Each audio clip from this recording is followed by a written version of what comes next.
At CSTL, MorningStar School, K through 12 school, and I've just been giving tours over there. Some of you might have seen us there.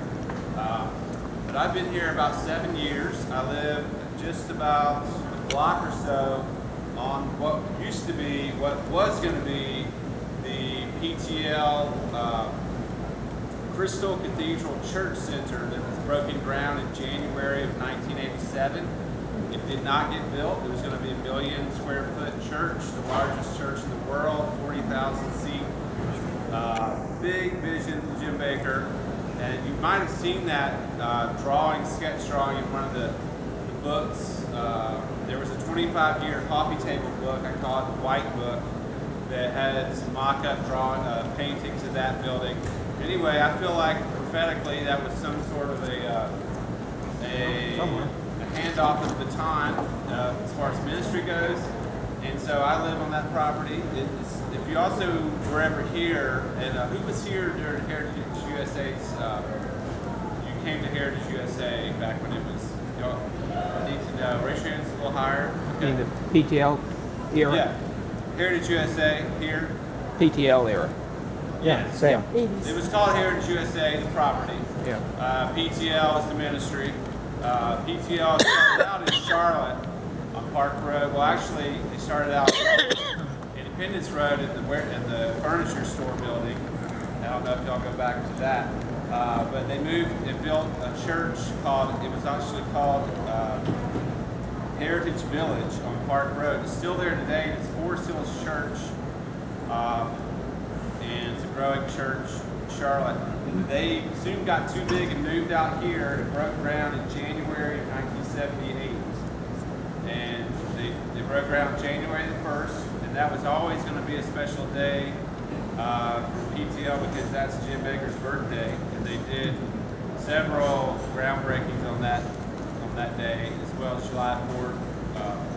So anyway, those of you that were here, I'm not going to try and overspeak my expertise if y'all were here. And actually, a lot of times we had people that were givers, investors into the ministry, and they donated and gave their givings to a lot of the projects. So I always want to be real sensitive to that.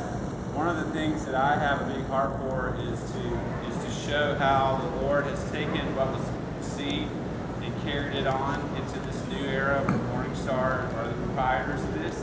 So that's a big heart of mine, and to really show what I've seen.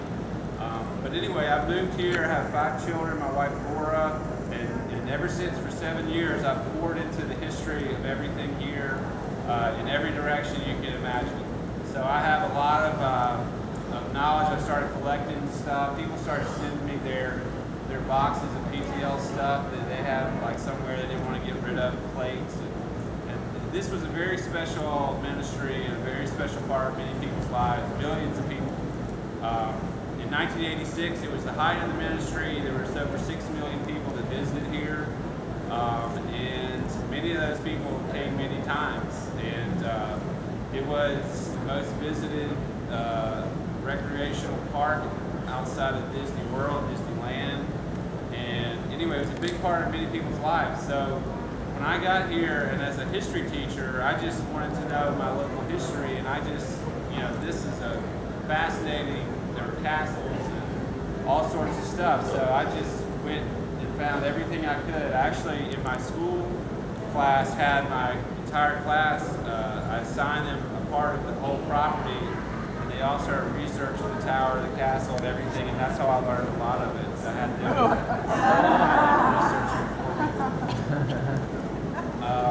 so one of my professors in college did that, so I thought, well, I can do that too.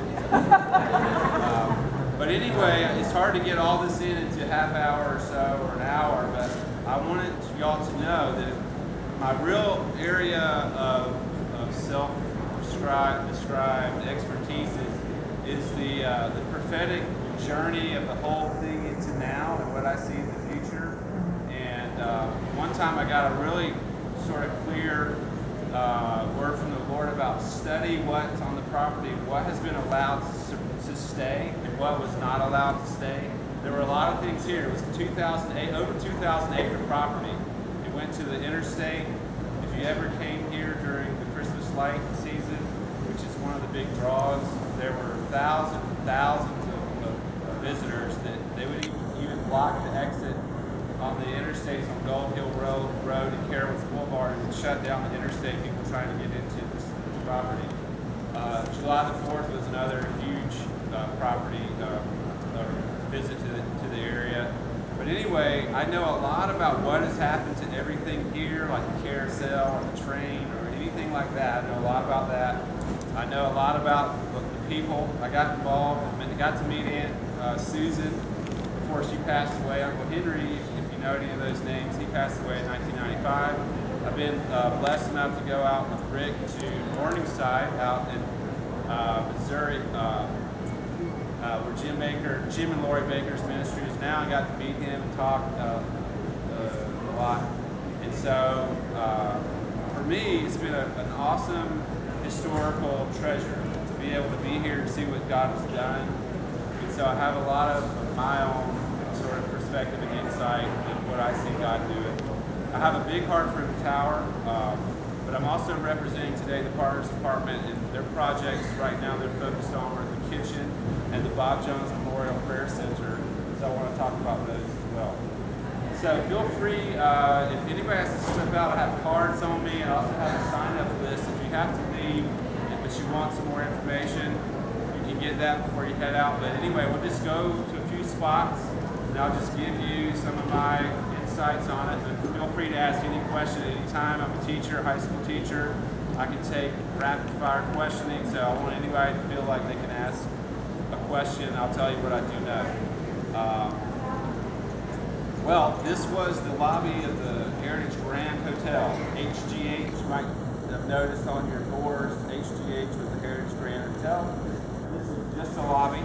It had pianos, it had fountains right here. And basically Jim Bakker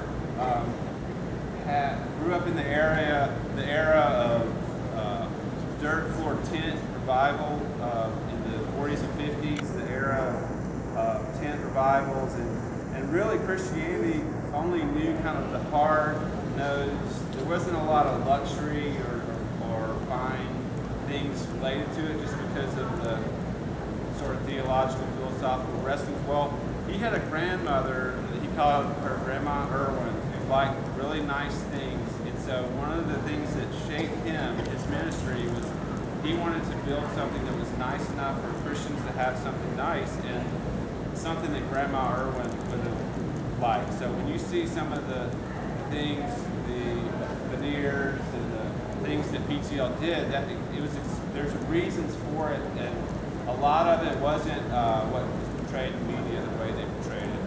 But anyway, now it's been turned into the sanctuary for the Church, Morningstar Church. This is where we have our services. The worship teams usually lead from up here, and we usually have our congregation out here. Sometimes spill over into the seats up, and it works really well for conferences, and you can have people all over. Now, usually this year we've gone to tables because we're doing a new take on our church services where you're really with a group of people praying and really sort of engaging. You probably heard Pastor Rick Joyner talking about getting to know, getting closer, and that's what the table is for. But this was a 4-story hotel. It had 504 rooms. The tower had about 502 rooms as well. The tower was 90 days away from being finished. The first 7 floors are done, carpeted, bathrooms, toilets, everything. I've been in every room in there, prayed over it. I'll tell you what's happening right now with the state of it in just a minute, but if I was to blindfold you and take you into some of the rooms, you would, and took the blindfold off, you would think it was a brand new room that was ready to be first time we stayed in. You can still see like vacuum marks on the carpet. And some of the rooms are more weathered because it's been 27 years, but the tower was very close to being done, and they called that Heritage Grand Towers, you see, because there were going to be more than one tower in this project. And it's all changed on March 17, 1987. That is the day when Jim Bakker stepped down and announced that he had had an affair with Jessica Hahn. And a lot of people don't know that the affair took place on December 7th, 1980, which was about 7 years before. It was a one-time 10-minute encounter. There was no ongoing affair. They never saw each other again. But the whole thing that came out was really around Charlotte Observer reporter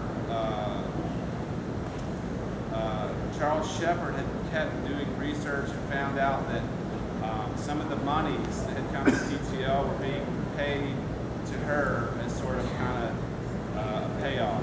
And that's really what got the media on their tail. There were other things, but that was the primary. But that day, everything changed. They made an announcement over the speakers that Jim Bakker's just stepped down. Everybody was just in shock, and it changed everything from that day. Literally, some of the rooms, there's like a coffee cup and like a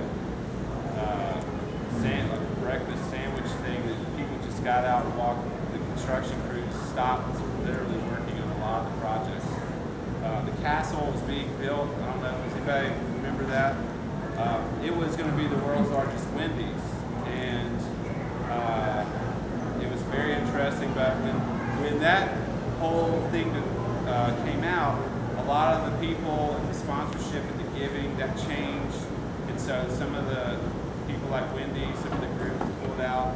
And that ended up becoming called the King's Castle, and it was a go-kart arcade entertainment center that didn't open until after the bankruptcy, which is in 1991, bankruptcy trial.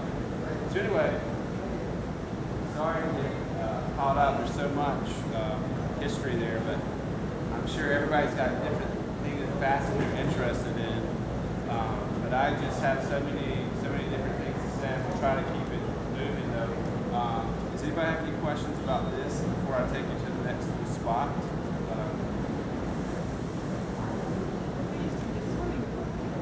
Yes, there was a swimming pool that was in the corner. It originally was designed for a baptismal pool. That was the design for it. But then as things went on, they allowed people to swim in it. And it also altered, there was a big problem engineering-wise for having all the air conditioning units funnel into this lobby. And so it took a lot of engineering and having a pool and humidity and all this. And so one of the things that you'll find when you study is that Jim Bakker had so much vision and wrote stuff on napkins and ideas of tower buildings and glass, all this, and he still does today. If you actually are around him, he is one of the greatest sort of visionaries of things and projects.